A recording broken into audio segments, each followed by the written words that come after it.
The morning sun was just rising over Chennai when Lakshmi Pichai stepped out of the small kitchen.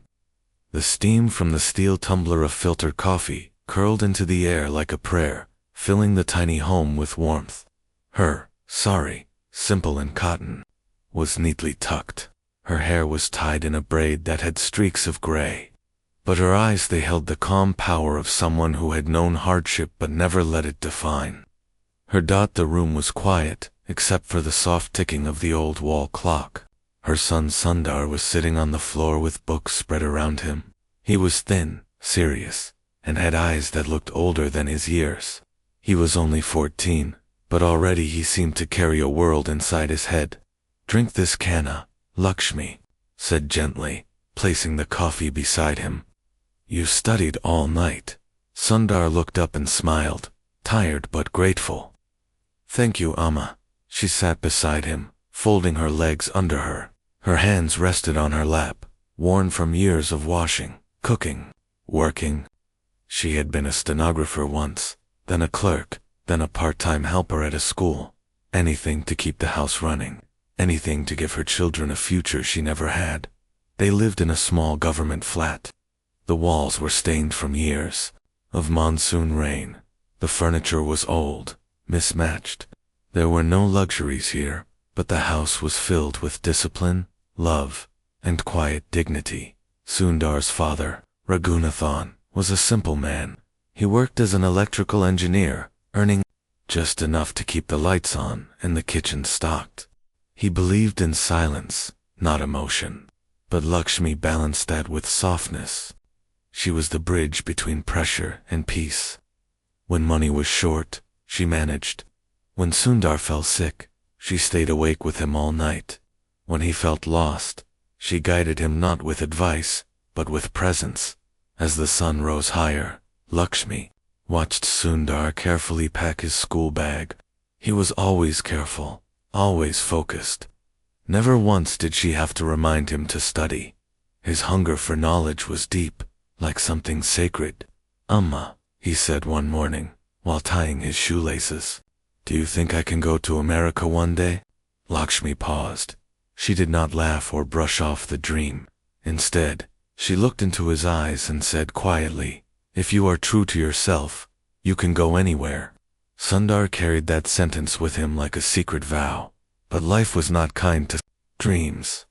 When Sundar reached college age, the fees for IT were too high. Lakshmi sold her gold bangles gifts from her wedding day. She did not cry. She did not speak of sacrifice. She only said, "Wear your identity like armor, not like shame." Sundar worked hard. He walked long distances when they couldn't afford a bus. He borrowed books. He stayed up until dawn, reading, learning, pushing. His friends called him strange, focused, distant. But Lakshmi knew her son was building something invisible, a future she might never see, but believed in anyway. One night, while folding laundry, Lakshmi found Sundar sitting quietly on the terrace.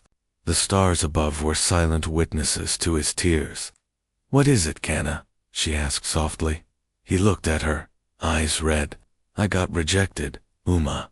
A scholarship I hoped for. It's gone." She didn't rush to speak. She sat beside him, her hand on his shoulder. "Sometimes God delays the bus so you don't get into an accident. Maybe this rejection is protecting you from something." Her words were never dramatic, but they always found the heart of the matter. Months later, Sundar got a scholarship from Stanford. Lakshmi did not jump with joy. She simply touched his face and said, "Go, but remember who you are." And he went. America was big, loud, fast.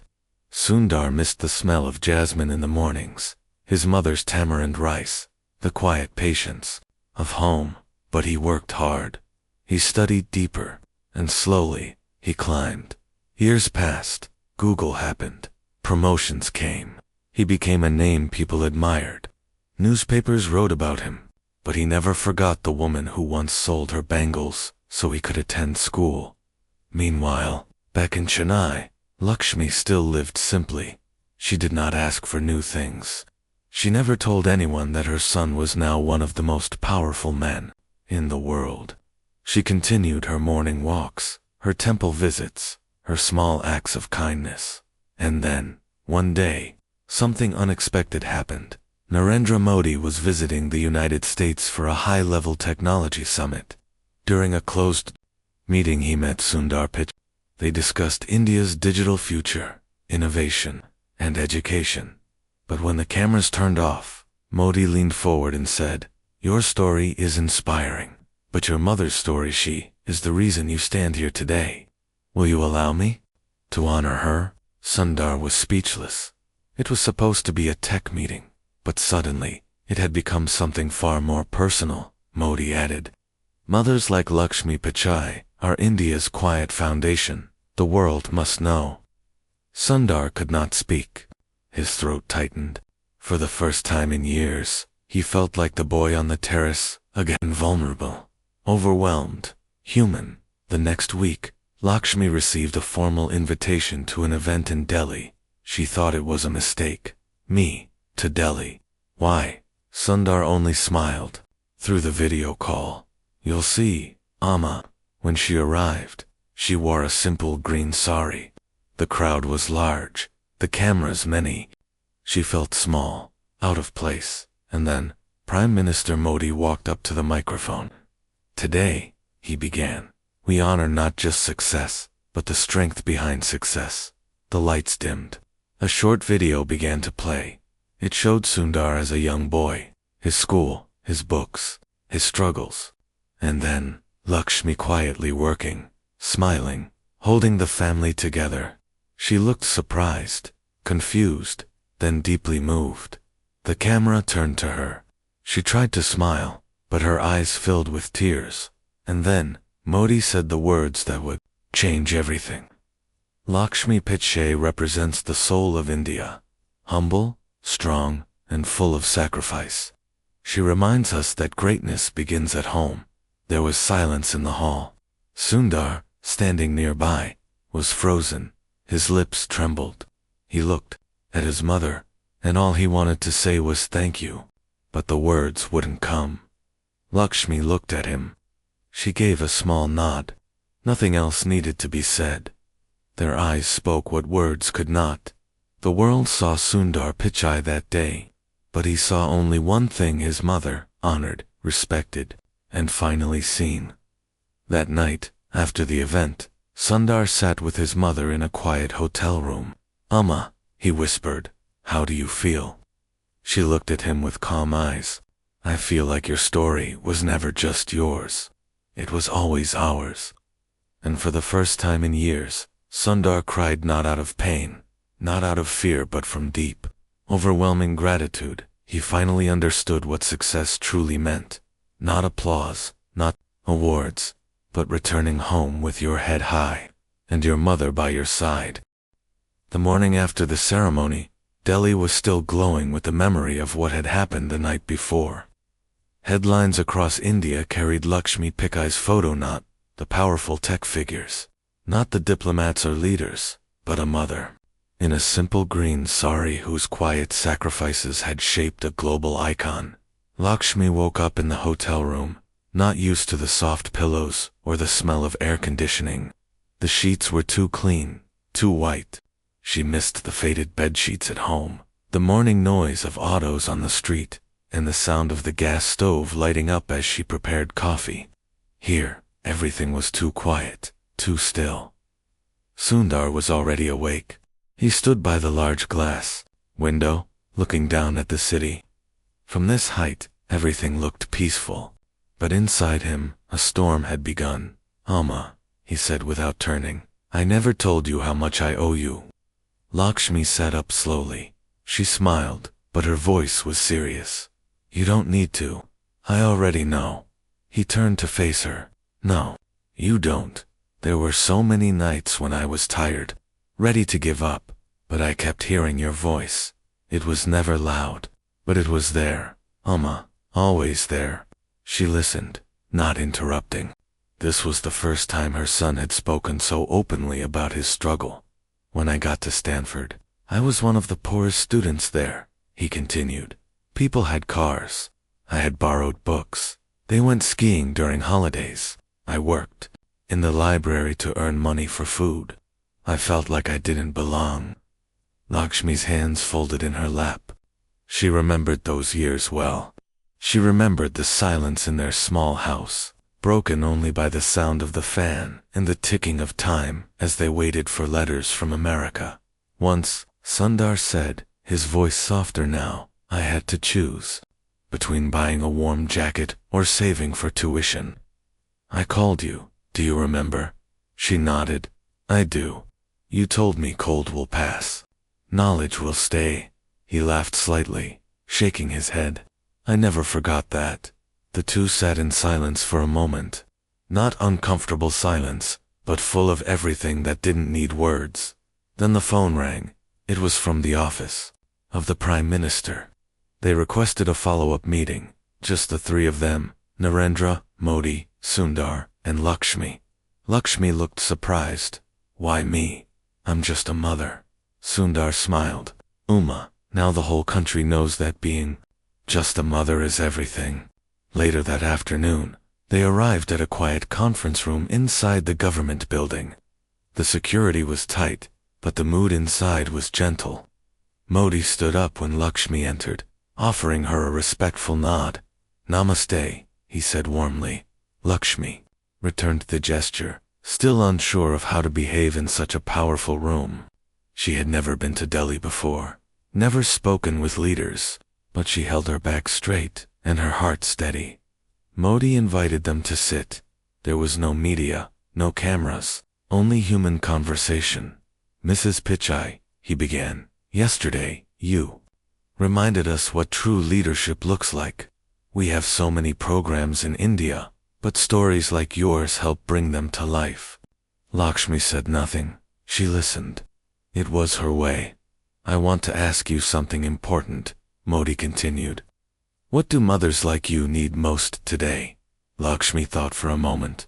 Then she spoke softly. Respect, she said.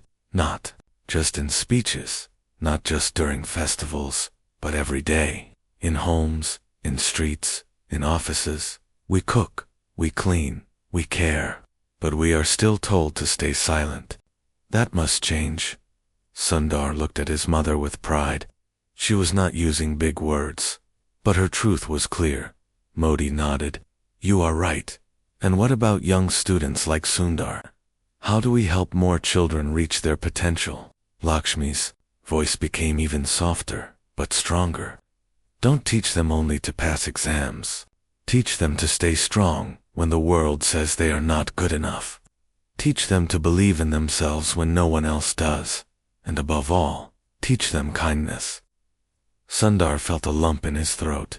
This was the woman who had shaped his soul, word by word, moment by moment.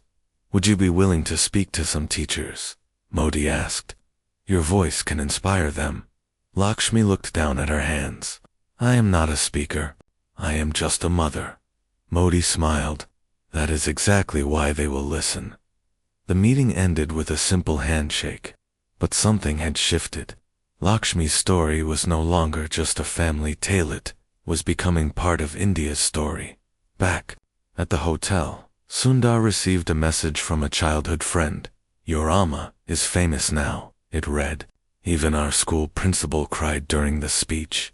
He showed it to Lakshmi. She laughed, covering her mouth like she always did when surprised. But that night, she couldn't sleep. Something in her had been stirred. Not pride, not excitement, but a quiet realization. Maybe her life, full of small, invisible efforts, did have value beyond the home. The next day, they returned to Chennai. The airport was full of people holding phones, taking pictures, clapping. Lakshmi tried to hide behind Sundar, uncomfortable with attention. But Sundar stepped aside, letting the crowd see her fully. She's the reason I'm here, he said loudly. The people clapped louder. Some had tears in their eyes as they got into the car. Sundar whispered, Amma, the world is finally seeing you, the way I always have. Lakshmi didn't reply. She looked out the window at the roads of Chennai, now both familiar and strangely new. There were banners with Sundar's face, posters of the speech, and even one with her picture, simple, smiling, strong. When they reached home, a group of children from the neighborhood came running. Auntie, can you tell us how you raised Sundar, uncle? Lakshmi laughed again, her hand to her mouth. With rice, rasam, and love, she said. But that night, when the house was quiet, she sat alone on the terrace. She looked up at the stars, the same stars Sundar had cried under years ago. She whispered softly into the sky, not to be heard, but to release the weight in her heart. Appa, she said, speaking to her late father, your granddaughter did okay. In that moment, a cool breeze swept across her face, and she felt, for the first time in her life, completely seen. But this was not the end, for what started as a tribute was about to become a national movement. It was a humid afternoon in Chennai. The neighborhood where Lakshmi lived had never been this crowded before. Reporters stood outside her apartment building, carefully adjusting their microphones.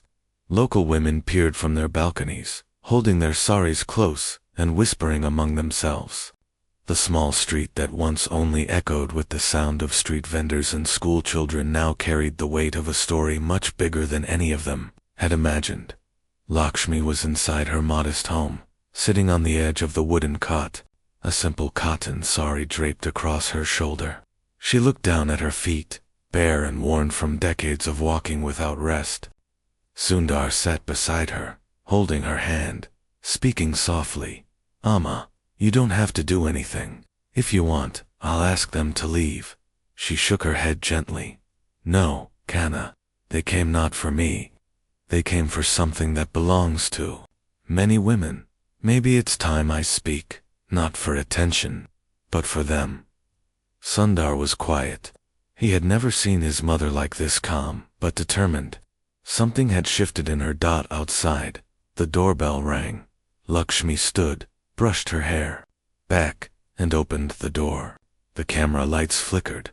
Microphones were pushed forward. Questions were asked all at once.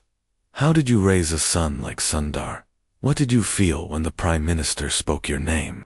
What advice do you have for mothers across India? She held up her hand gently. The crowd fell silent. I'll speak, she said in a soft but clear voice. But only if you listen, not to make news, but to understand. And they did listen. They listened as she spoke about early mornings, cooking meals before the sun rose. About skipping her own meals to make sure her children never went hungry. About reading her son's textbooks late at night, just so she could help him with homework.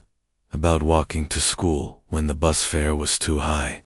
About hiding her tears when the electricity was cut and they had to study by candlelight. She didn't complain.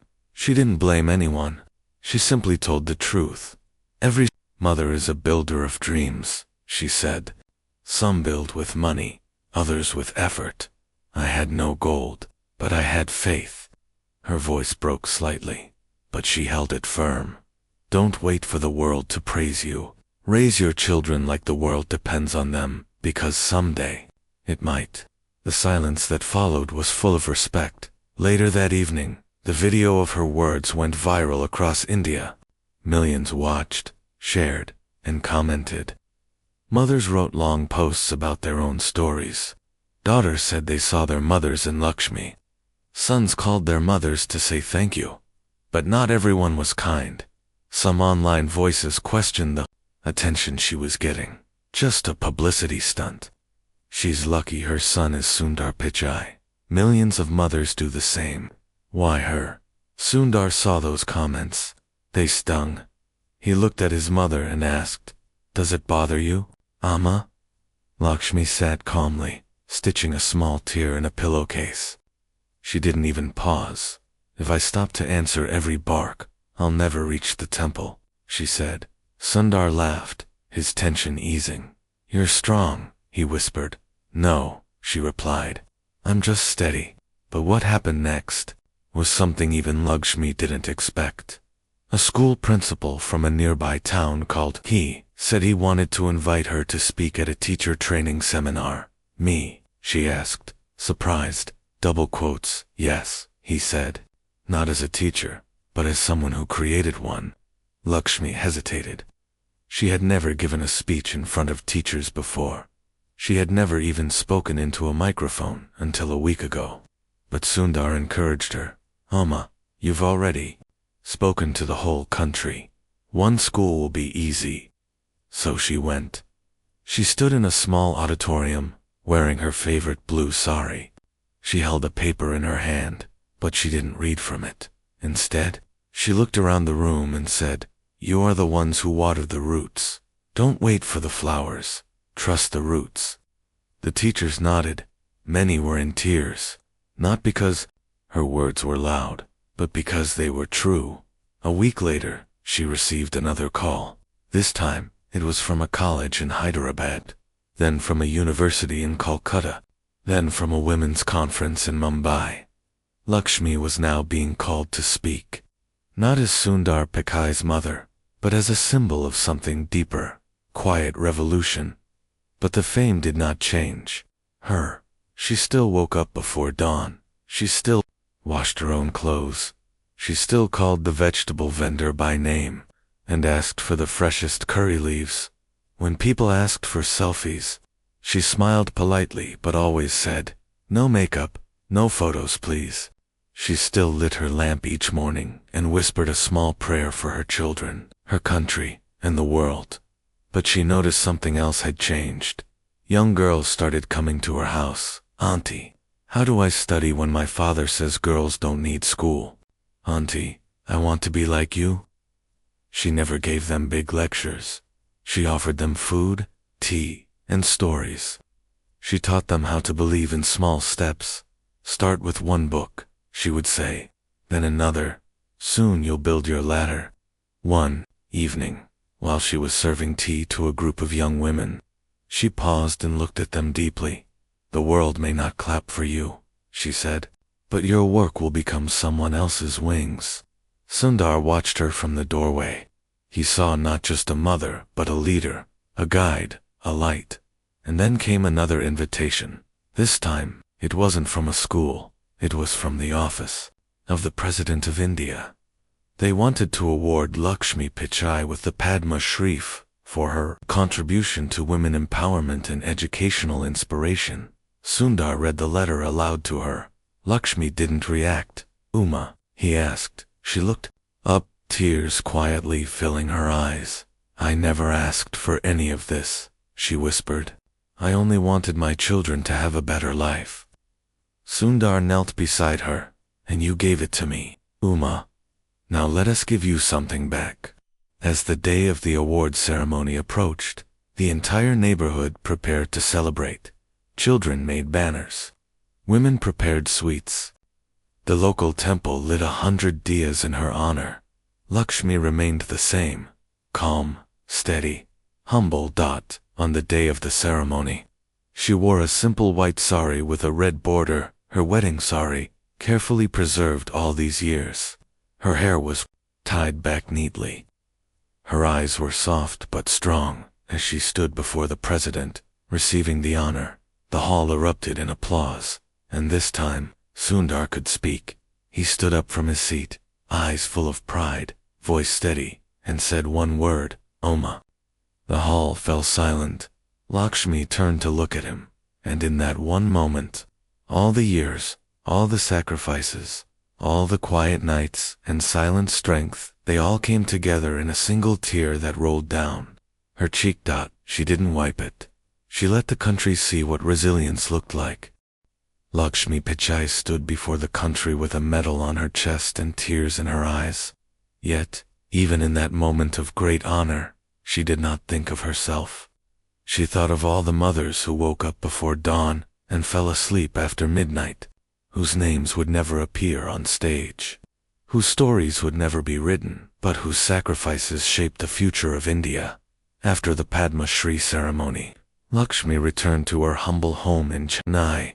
Neighbors greeted her with garlands, sweets, and folded hands.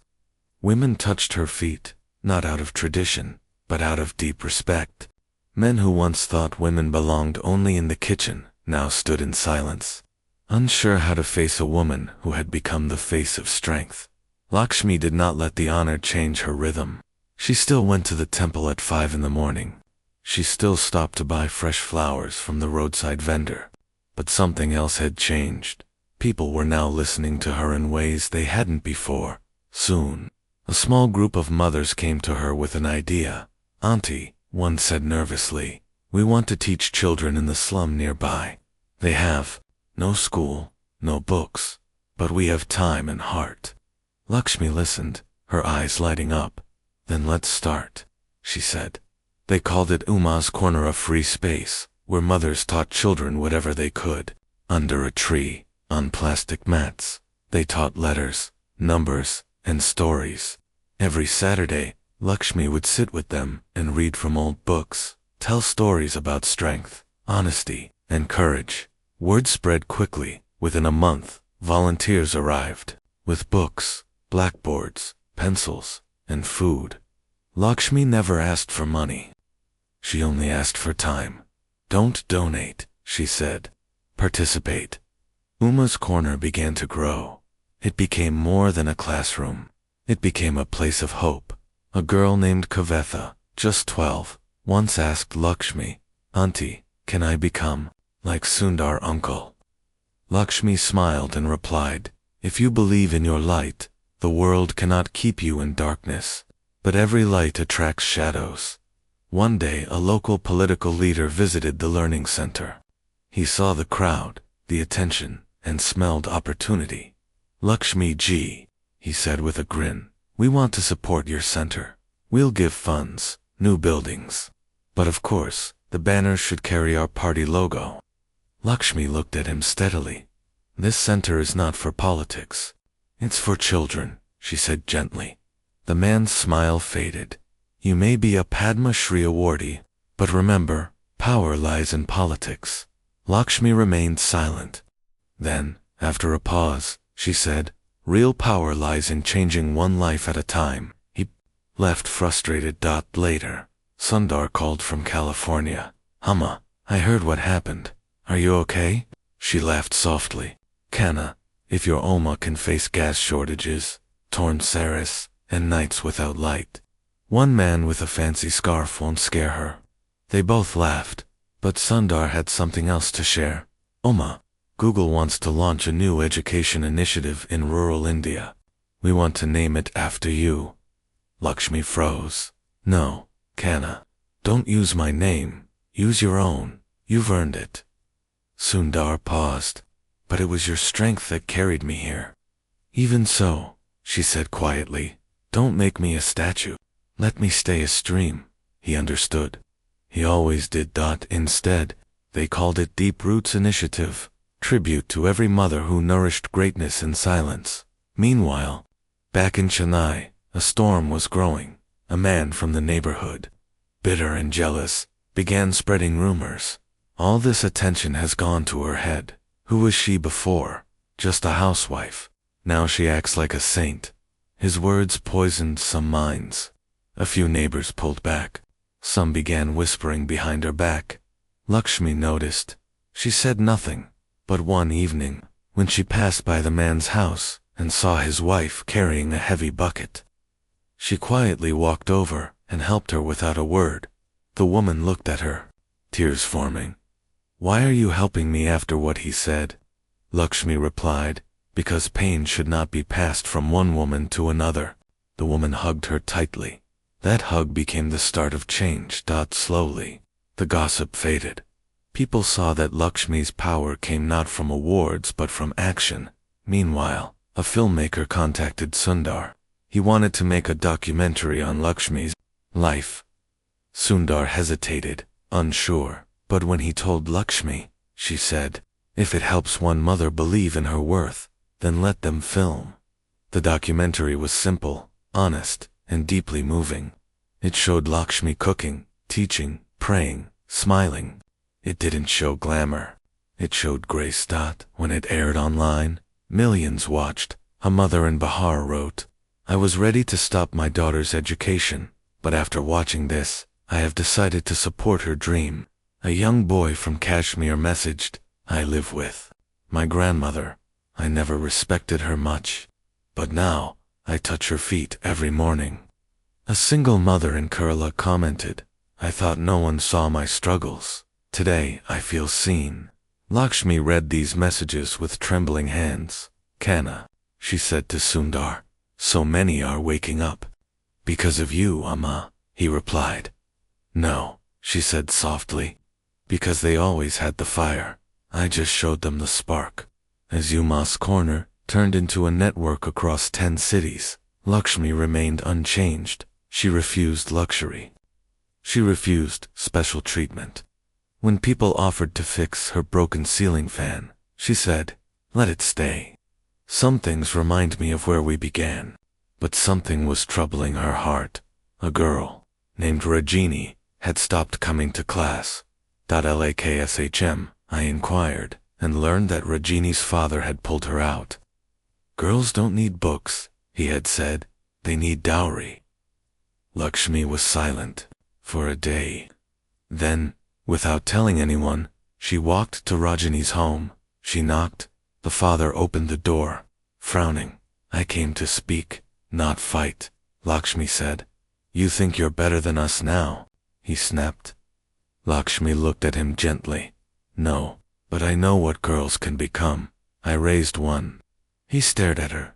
"You're too late," he said. "I already promised her marriage." Lakshmi reached into her bag and pulled out a letter. "This is a scholarship for Rajini, enough for full education. No one needs to pay it back. Only one condition, let her choose."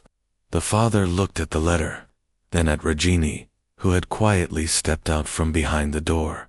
The silence hung heavy. Finally, he nodded slowly.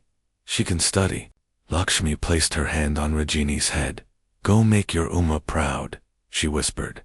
As she walked away, she felt a tear fall, not from sadness, but from the quiet victory of changing one mind. Back home, Sundar called again. "Amma, I want to fly you here to California. You need rest." Lakshmi smiled. "Not yet, Kanna. There's more to do. More corners to light." And she continued, a simple woman, a strong heart, a voice that never shouted, but was finally being heard. The early morning sun peeked through the thin curtains of Lakshmi Pichai's home, lighting the framed picture of her husband on the wall. She stood in the kitchen as usual, boiling water for tea, her hands steady and movements slow but sure. Nothing about her daily routine had changed. She still woke before the birds, and still offered a prayer before her first sip of tea. But outside her little house, the world was no longer the same. Ammam's single quotes as corner had now expanded into 16 towns. A team of volunteers kept it running. Some were teachers. Others were housewives, retired clerks, students. What connected them was not a title or salary, but the belief that small acts of kindness could reshape an entire generation. People started calling Lakshmi Uma of India. Though the name made her shy, she never refused the love that came with it. One day, during a gathering in Pune, a young woman named Meenakshi approached her with shaking hands. "Uma," she said, "I used to work as a housemaid. I couldn't even read properly. But because of your story, I joined a night class. Now I teach 2 girls in my slum." Lakshmi took her hands in her own, looked into her eyes, and said, "You are stronger than you know." The moment was caught on camera. It went viral. And once again, Lakshmi's quiet power echoed across India. But Lakshmi wasn't chasing attention. She was chasing impact. She began visiting remote villages with no schools. She sat with mothers and listened. She listened more than she spoke. "My son wants to study, but we need him to earn." One mother cried, "My daughter wants to become a nurse, but they laugh at her dreams." Another whispered. Lakshmi never gave speeches. She shared stories of Sundar sleeping on the floor with books as pillows, of meals made from leftovers, of months when they had only one working light bulb in the house, and she reminded them, every hardship is a chapter, not the full story. Her presence was soft but transforming. Even government officers started noticing. Soon, the Ministry of Education reached out. They wanted to partner with Uma's Corner to introduce mother mentorship circles in rural schools. They asked Lakshmi to lead the first pilot event in Varanasi. Sundar called that night. "Amma, you're going to Varanasi? That's a long journey." Lakshmi smiled. Long journeys don't scare mothers. When she reached Varanasi, hundreds of mothers gathered to meet her. Some carried babies on their hips. Some wore torn saris. Some had never left their villages. Before Lakshmi stepped on the stage, no microphone, no teleprompter, she folded her hands. "I am not here to teach," she said. "I am here to remind you that you matter. Your stories, your hands, your prayers, they are shaping India." One woman cried out, "But no one listens to us." Lakshmi nodded. "Then speak louder, not with your voice, but with your actions."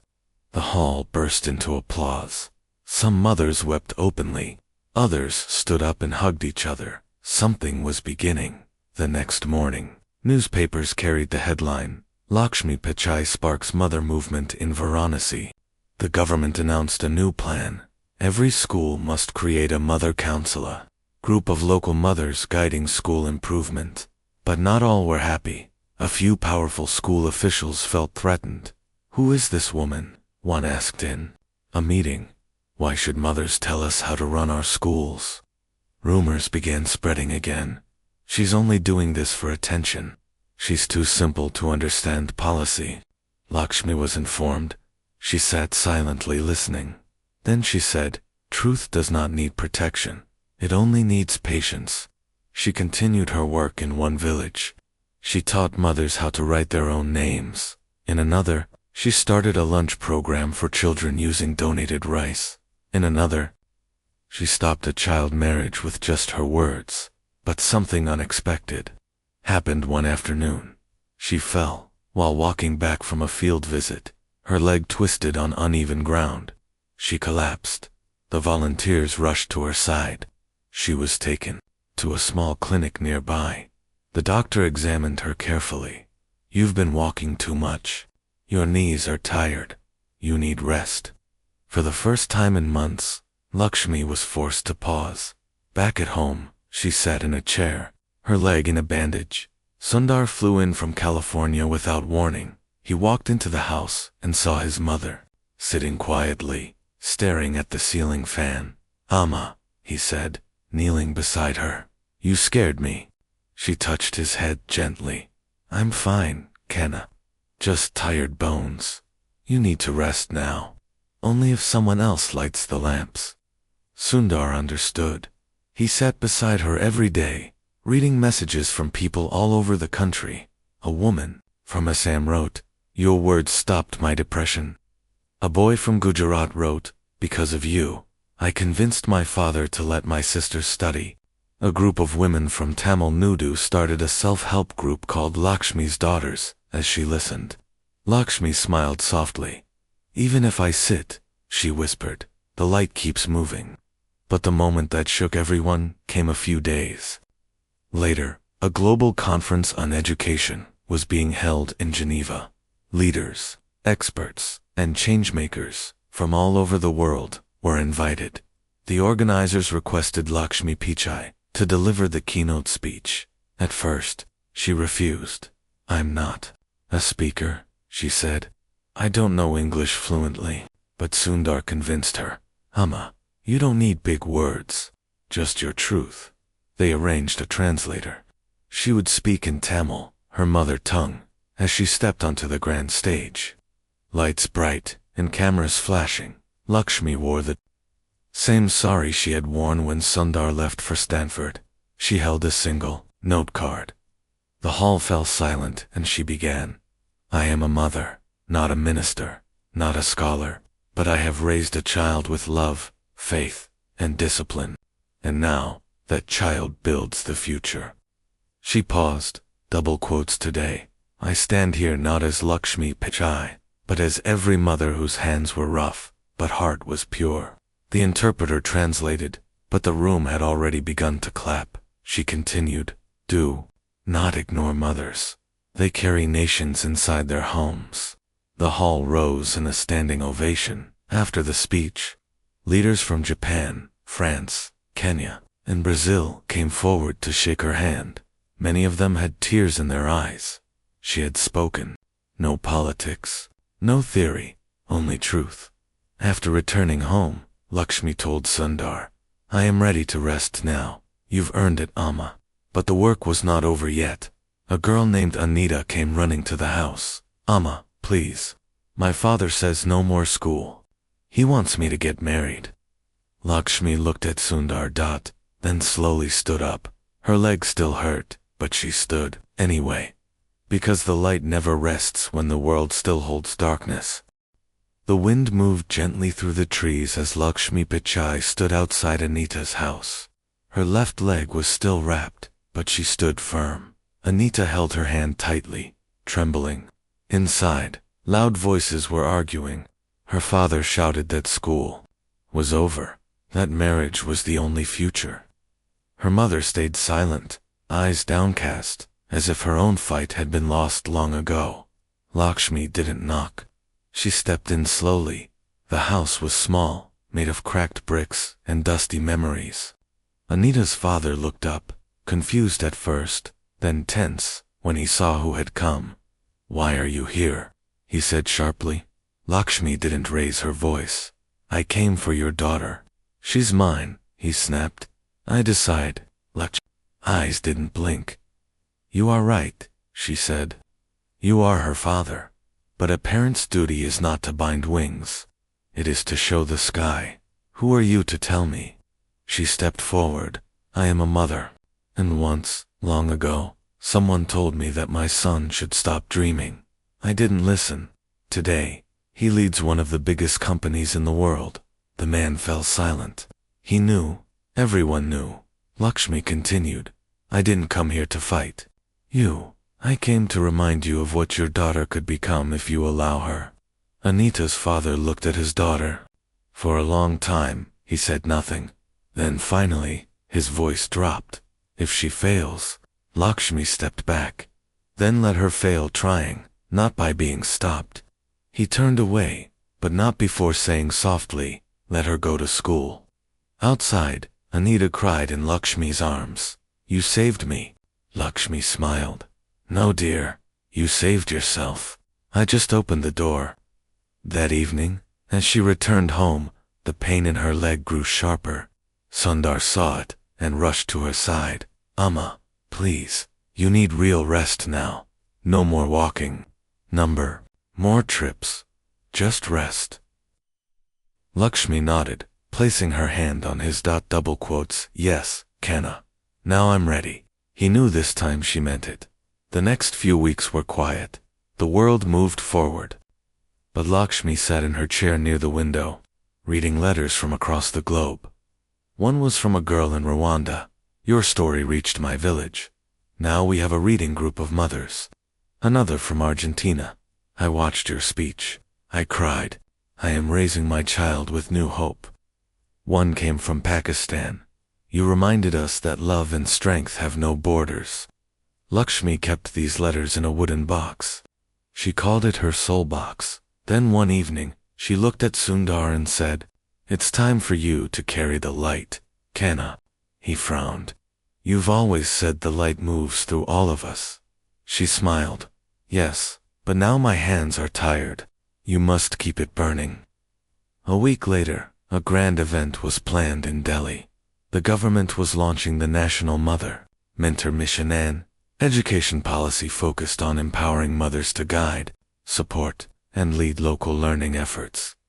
They insisted that Lakshmi attend, but she gently refused. "Let the younger mothers take the stage. I will watch from home." The organizers were disappointed, but Sundar understood. He knew his mother never chased attention, only changed. So, on the day of the event, a massive hall was filled with women from every corner of India, tribal mothers, urban professionals, grandmothers from remote villages. Banners of Uma's Corner decorated the walls. On stage, Sundar stood with a microphone. He looked around the hall. "You see these banners," he said. "They carry my mother's name. But more than that, they carry her heart. Her story is not special because I became CEO. It's special because she never stopped believing when the world gave her every reason to." He paused. "She taught me that real success is not about titles or wealth. It's about how many people you lift while you climb." The crowd stood up in thunderous applause. Thousands of women raised their fists with pride. Sundar took a deep breath. Then he said, "And today, to honor her, we are launching the Lakshmi Funda scholarship for girls from underprivileged families, so no dream is lost to poverty." At home, Lakshmi watched it live on TV. Her eyes filled with tears. She didn't cry often, but today, she did. "Appa," she whispered to the picture of her father on the wall, "your granddaughter did something." Sundar returned home that night. He found his mother sitting in her favorite chair, wearing her soft cotton sari, the corner of it tucked neatly under her chin. She looked peaceful. "Uma, you were right. The light keeps moving."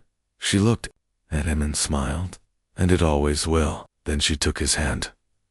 "Promise me one thing. Kana, anything. Uma, never let success make you forget your roots, and never let failure make you forget your worth."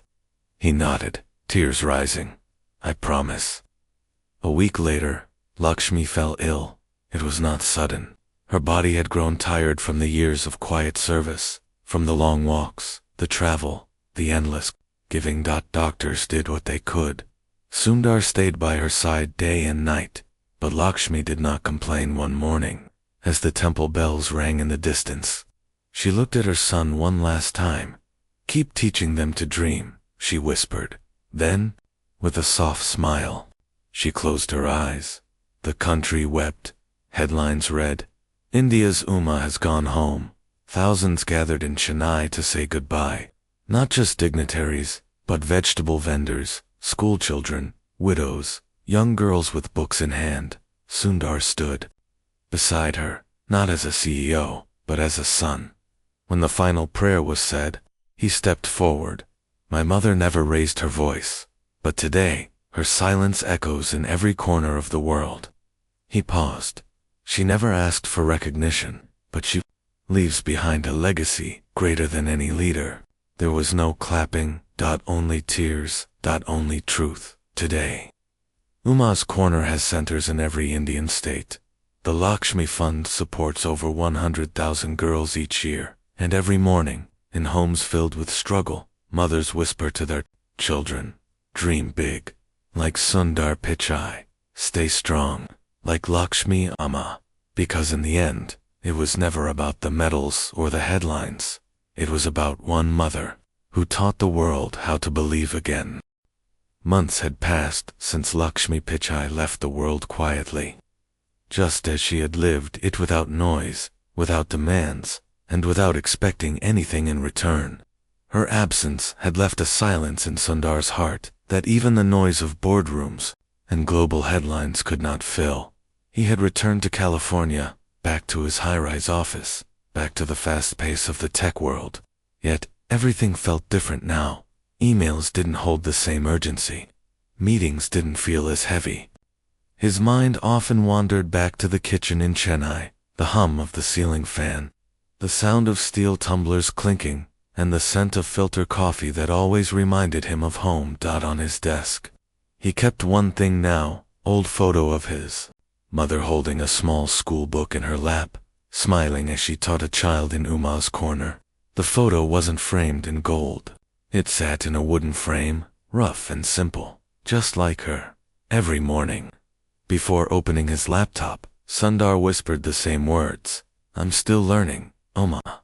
Meanwhile, back in India, something beautiful had begun. Children across villages celebrated a new annual event, Uma Inspiration Day. On this day, students brought their mothers to school. They shared their dreams, their fears, and their gratitude. Mothers spoke of their hopes, their struggles, and the joy of seeing their children hold a pen instead of a broom. In government schools, teachers now ended morning prayers with a small tribute. May we grow with humility, learn with discipline, and serve with kindness, like Amma Lakshmi. Lakshmi's old house in Chennai had been transformed into a museum, but into a living learning center. It was still modest. The walls still had patches of peeling paint. The wooden cot still creaked.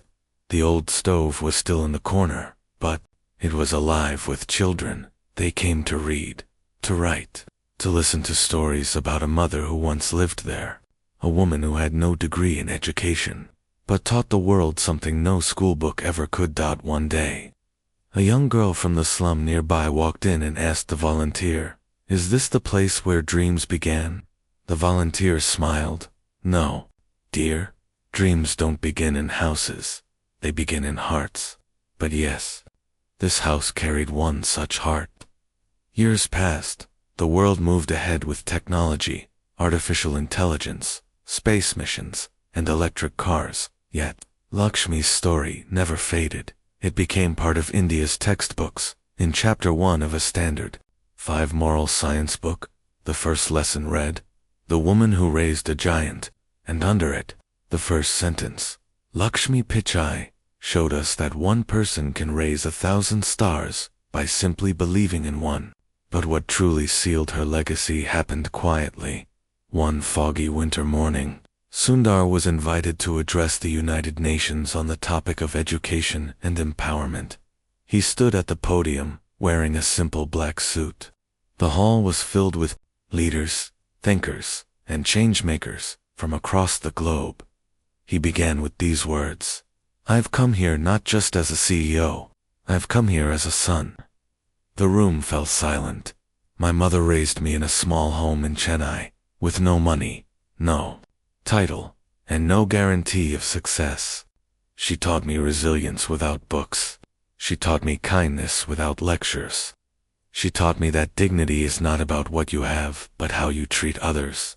He paused. Everything I build now, whether it is technology, policy, or future, education systems, is rooted in what she taught me. As he finished, the entire United Nations hall stood in applause, not for a tech leader, but for a mother who had never left her street, yet had touched every corner of the world. After the speech, Sundar walked out of the building into the cold air. He looked up at the sky, covered in soft gray clouds, and whispered, "Did you hear that, Uma?" A small wind brushed past his face. He smiled. He could almost smell jasmine in the air. Back in Chennai, a little girl named Kavitha, who once studied under Lakshmi's watchful eyes, was preparing for her first day as a teacher. She wore a green sari, the same shade Lakshmi had worn during the award ceremony years ago. As she stood before her students, she said, "Before we begin today, let me tell you a story. It's not about a queen or a movie star. It's about a mother and a boy with a dream."